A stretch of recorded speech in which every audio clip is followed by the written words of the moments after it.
Ladies and gentlemen, contingent number 2, Asenso Kabataan sa Masidlakang Dapitan of Barangay Dapitan.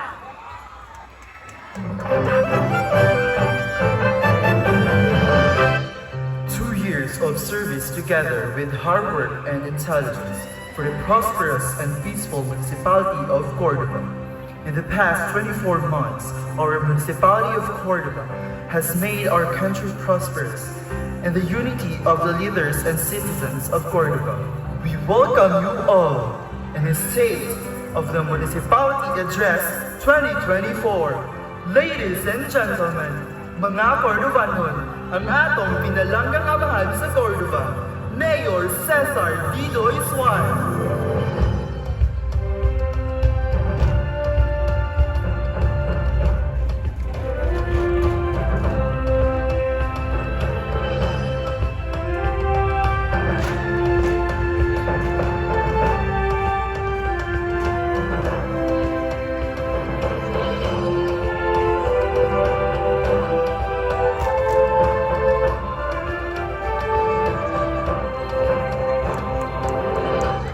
Maayong gabi mga Cordobanhon.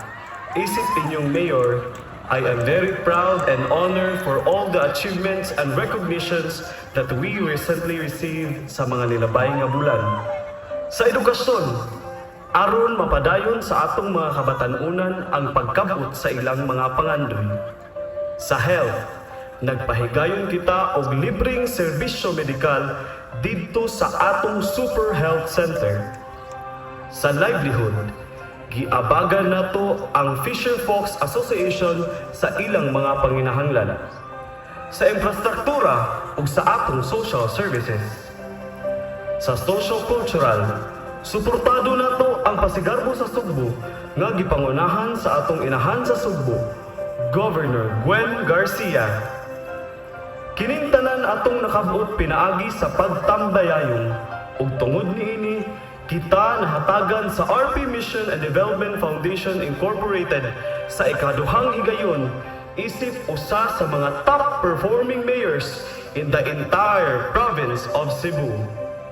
Ug karon, subay sa paghandom sa kapistahan sa atong mahal nga patron, Senyor San Roque, atong gisaulog ang tinuig nga Dinagat Festival nga karon mas gipanindot, mas gipabungga ug mas gipalambo. Atong saksihan ang sayaw halad pasalamat nga puno sa hudyaka nga nagdala kanato sa kalambuan ug pagkaila sa tibuok kalibutan. Atong dakong garbo ug naguna sa tibuok Sugbo ang world-class nga Dinagat Festival at 25.